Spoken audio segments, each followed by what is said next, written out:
This is the Norris Group's Real Estate Investor Radio Show, the award-winning show dedicated to thought leaders shaping the real estate industry and local experts revealing their insider tips to succeed in an ever-changing real estate market. Hosted by author, investor, and hard money lender, Bruce Norris. Hey everybody, it's Aaron Norris with the Norris Group. Today we've got Sterling Jawitz of Common, and he is head of real estate strategic partnerships at Common, where he is in charge of growing and maintaining relationships with large-scale real estate developers, owners, and investors in all target markets. As a first employee of Common, Sterling spent more than a year as head of real estate acquisitions, focusing on real estate acquisitions, strategy, and project-specific analysis. And then prior to Common, he focused on real estate development in New York City, specializing in high-density co-living spaces that provided both social and professional development services and amenities. He also worked in real estate capital markets, primarily with institutional investors looking to deploy equity and debt. Well, this is a really great, segue into competition. Is there a lot of people in this space looking to do the same thing right now? That's a great question. So there's a few folks in the space right now. Obviously, there's WeLive. There are a few other startups that have popped up, whether that be on the East Coast in New York. There are a few popping up in San Francisco and in Los Angeles. And then some of the larger players are folks that are international groups out of Europe, out of Asia, out of India, which are primarily focused in their own regional markets. A few of them have started exploring opportunities in the United States. We're very excited about that. We view co-living as a developing asset class, similarly to the way self-storage or student housing developed into asset classes in the last 10 to 20 years. If we were the only player in the space, it would be a great business, but it wouldn't be an asset class. And so for us, the more people who are entering into co-living really proves out that this is the way that people are choosing to live, and this is going to change the way that we design residential real estate going forward for a very, very long time.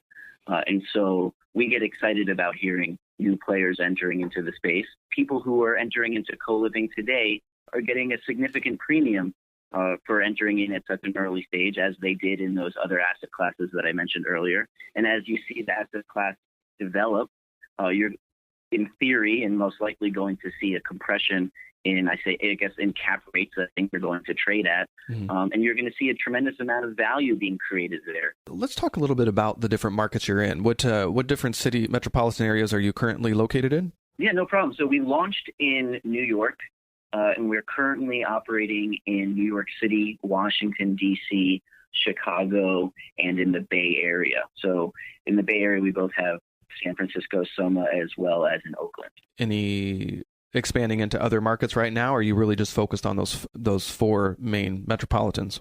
Well, we're definitely growing our real estate presence in those existing markets, but we have announced a few other markets that we will be entering into over the course of the next year or two, and I can share two of those with you.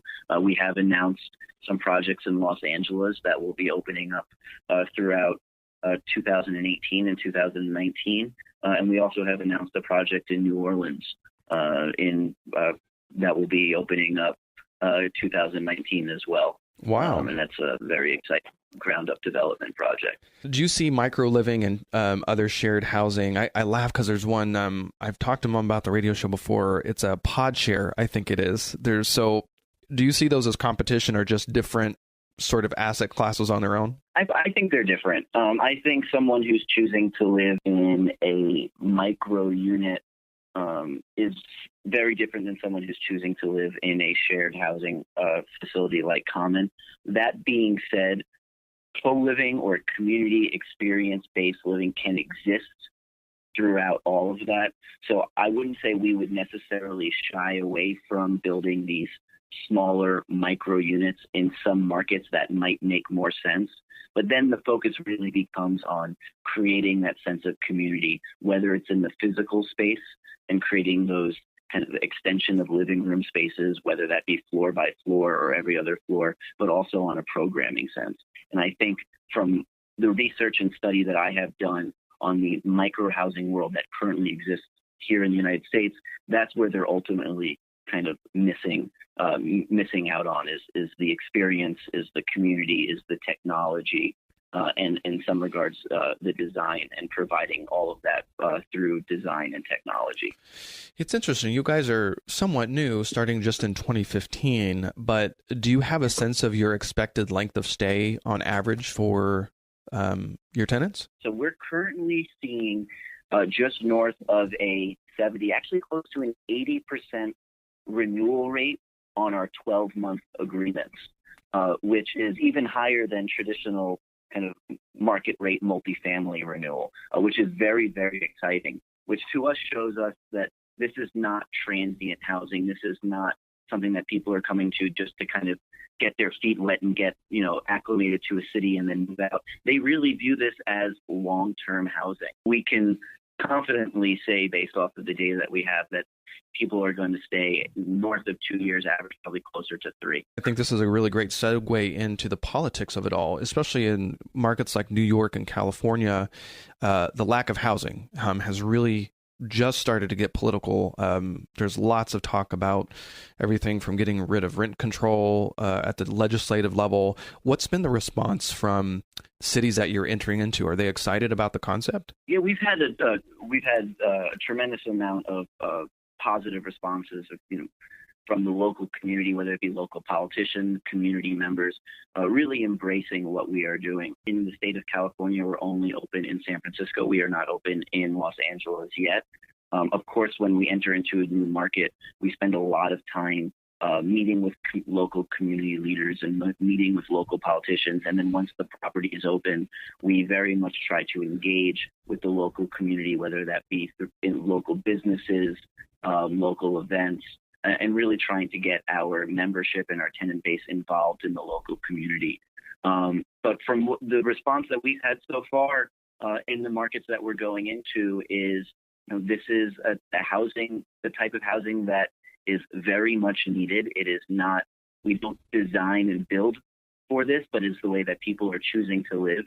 It allows us to deliver more affordable housing than is currently achievable on the market. I wouldn't necessarily say affordable housing uppercase A, but affordable housing lowercase a. The price per head, as I mentioned, is significantly lower than if you were to go out and live on your own. The response has been tremendous, and it's about the work that we do and getting out ahead and really educating people on who we are, what we do, and why this is going to be good for the community. You said something interesting about getting your tenants engaged in the community. Can you expand on that? Yeah, no problem. So when it comes to programming and building out kind of, say, the common community, we really rely on our members to grow it organically. We're not necessarily on a daily basis hosting events and telling them they have to attend X, Y, and Z, but it's more about enabling and empowering them and giving them the tools that they need to grow the community that they want. At the same time, we obviously want to make sure that they are involved in the local community. So when every Sunday night, we host potluck dinners at our properties, and we're always getting it brought in. I guess it wouldn't necessarily be a potluck dinner, but we're having a dinner brought in from a local restaurant. We tend to try to get local community leaders or politicians to come in and meet and maybe even give a presentation or introduce themselves to people living in our properties. We give them neighborhood guides, and we give them tools that they can use to really understand how they can get more involved in the community, whether that be volunteer work, whether that just be local shops that they can go to, even if that's information on how to register to vote in local elections. These are just kind of things little tools that we can provide them just to make sure that they feel part of not only the common community, but the greater community as a whole. That's no small feat. That's a really big deal. I think that makes you guys very special, and I think it juxtaposes next to something like an Airbnb that has had such a difficult time getting into some of the larger metropolitan areas. So I know you're not in the Inland Empire. I'm based out of Riverside, but the sort of the co-living, specifically the student housing, has been a real problem. We've got 4 universities in one city, and the students got a little wild. We had landlords that were taking family rooms and creating 3 extra bedrooms. So you had 8 students living there, and they throw block parties. So they actually regulated it. I think if you have more than 2 unrelated parties in the same house, you have to register, you have to get a license. I mean, this is a very different approach. You're bringing the politicians to you. You're not hiding anything. I just got back from New York, and I thought I was staying in one area, but it was sort of like, it felt like it was an illegal Airbnb. I was pretty much told, if you get caught, you have to pay a $500 fee. I'm like, wait a second, I didn't know that was going to happen. I wouldn't have signed up for that if that was the case. But so when somebody tries to compare you to Airbnb, this sounds very different. Yeah, well, first of all, we're not short-term stay. Correct. Majority of people who are living in Common are signing 12-month agreements. And if not, they're on 6-month agreements. But yeah, it's really about getting out ahead and educating people on who we are and what we do. And so they understand that these are going to be people who are going to be involved in the community and who are going to, be positive and not going to be kind of that rowdy, debaucherous group that you alluded to. So maybe you lose some fun points, but the brilliance isn't wasted on me. If you get community members that are interested and invested into where they're living, the likelihood of them staying longer goes up, I'm assuming. Yes. Why did you decide to choose the markets that you did? Those are markets that really have significant, I would say, supply and demand constraints. We're seeing a tremendous amount of year-over-year job growth, population growth. You're seeing housing supply not being able to keep up with that. You're seeing a tremendous amount of increases in pricing year after year in rental housing. So these are kind of cities where it makes sense to be in. And you can kind of think of them as, kind of gateway NFL major U.S. cities are the obvious places where this makes sense. I can't blame that term. Someone in a meeting a few weeks ago used that term, and granted, I'm not an avid football watcher. I can appreciate it. Hey, no, fair, totally fair. Look at you giving kudos to other people, bonus points. You mentioned a lot more going forward was going to be new construction. I know it takes longer, but is that more of the ultimate goal, is to sort of build your own inventory instead of sort of renovating existing? I mean, ultimately, I think our pipeline in the future is going to skew more and more towards ground up development, especially as we start doing larger projects. Our homes today range anywhere from a 9-bedroom brownstone to 145 members in Borum Hill in a new ground-up construction project. As we scale the business, as we start growing our membership base and doing larger and larger projects, those are always going to skew towards ground-up development. It is very difficult to kind of do an adaptive reuse project on, say, an existing office building and convert it into a co-living space where the unit economics make sense. You have such large floor plates. You need to have legal light and air. Bedrooms for most markets need to have windows. For us, it's kind of a user experience thing that we would prefer. We don't like this idea of living in bedrooms that don't have windows. And so when you're thinking about taking an existing office building and with very, very large floor plates and being able to maximize density from a residential standpoint, it's very difficult. And so for larger projects, they really have to go towards ground up development. But that being said, we will always take a look at, and we will always continue to do adaptive reuse projects and redevelopment projects to the extent that the unit economics work. One of the things that you mentioned was a background check, and I definitely wanted to make sure we touched on this as risks. What are the risks of putting 4 to 5 unrelated strangers together in a building, and how do you manage that risk? Yeah, no problem. So from the application process, we try to manage it up front, whether that be, we perform background checks, we perform criminal background checks. We're obviously doing it. People are going through an interview process. But really, when it comes down to being a hands-on property manager and understanding what is going on in the property. All of our members are directly connected to each other through a chat software, which allows them to speak to their suite mates, allows them to speak to their building mates, allows them to speak to anyone who lives in common. And for us, it's about kind of just being clued in on everything that is going on, making sure that people who live in common, if there is an issue, feel comfortable coming to us and talking to us about it. And then we have the right processes in place to deal with issues as they arise. I would say that, today we're only 450 members. So we have been somewhat fortunate to really not have any serious problems come up, and we've been able to handle everything. But obviously, as we scale, right, we're going to be north of 1,000 members by the end of this year. And by 2020, we're targeting 10,000. Wow. If we're going to hit that, obviously we understand that there will be more problems will arise, and it's about us planning ahead. So how do we get ahead of these problems when we're at 3x and 10x the size that we are today? Do you have property managers that live on site in all these properties? Not on all of the properties. We do have we do have a team member that is in charge of the property and of the community that is, whether they be on site for a larger property or they manage, say, a portfolio of a handful of properties. But that person is always within an Uber ride or walking distance to all of the properties.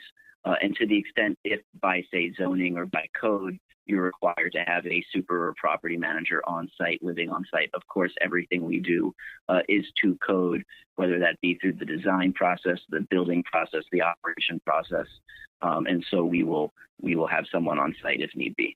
Have you guys ran into any code issues as far as the planning department? Since it's a slightly new take, you're sort of expanding the number of people maybe that's going to be going to the buildings. Do they have any problem with this? So today we really haven't had any issues.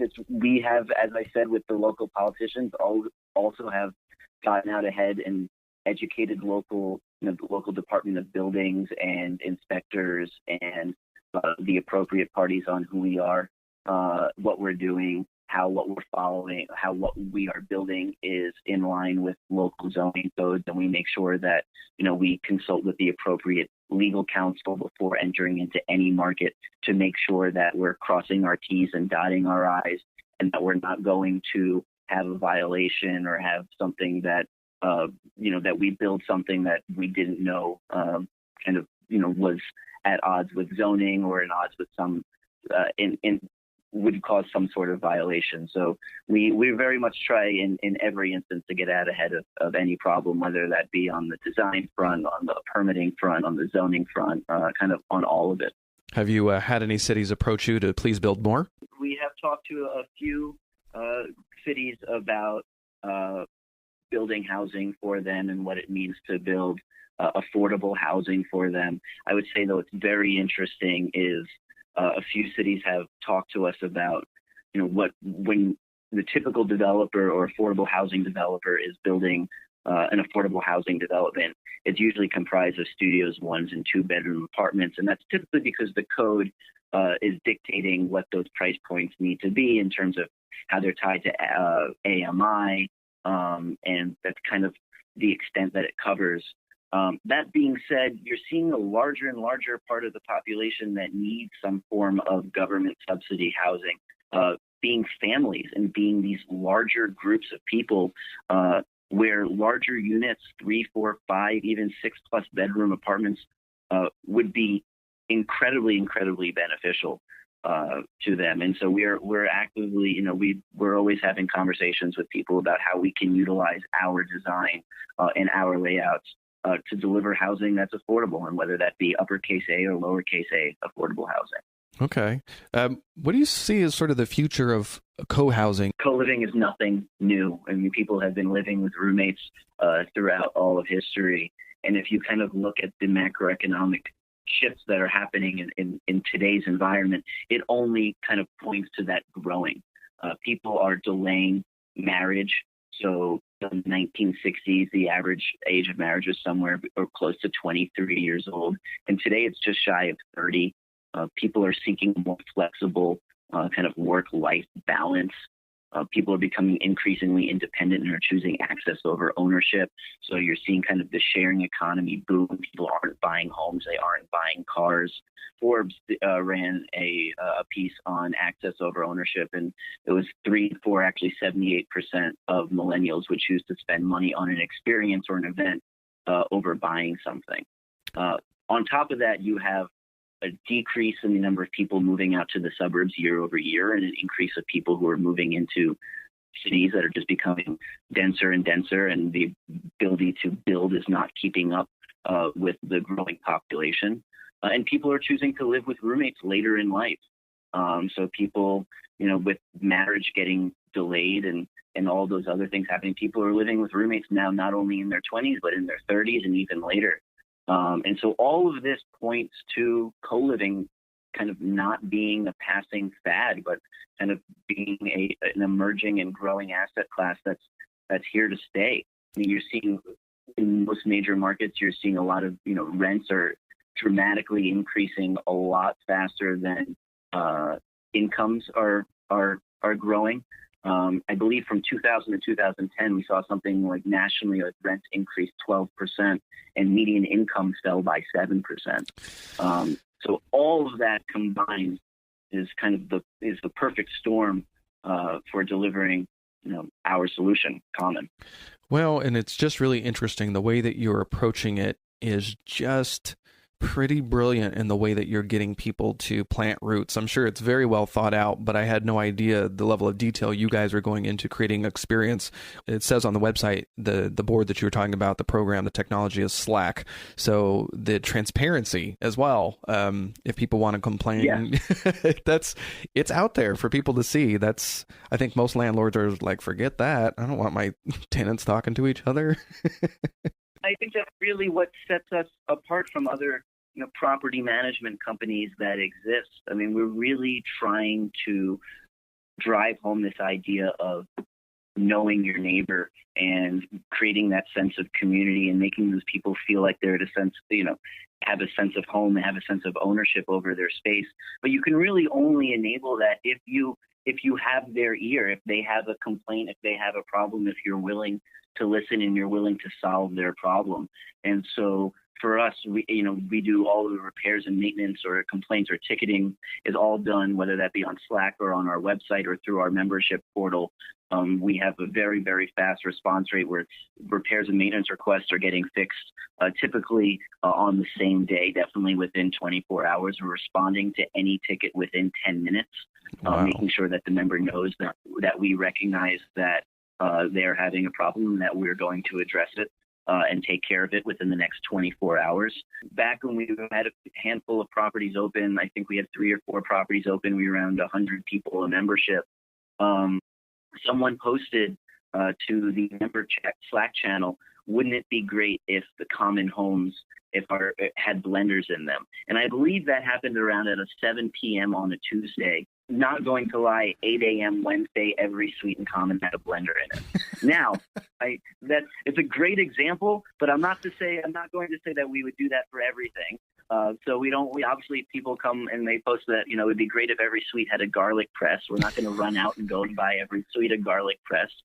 There are certain things that people can, you can create a shared goods room for a certain level of items, and people can kind of take them as they wish and return them when they're done using them. But I wanted to tell you that as an example of how we really care about the member experience, and we listen to them, we poll them. So a big kind of metric that's used in the consumer industry is Net Promoter Score, NPS. I'm sure if you don't know NPS, I'm sure you've participated in 101 of them.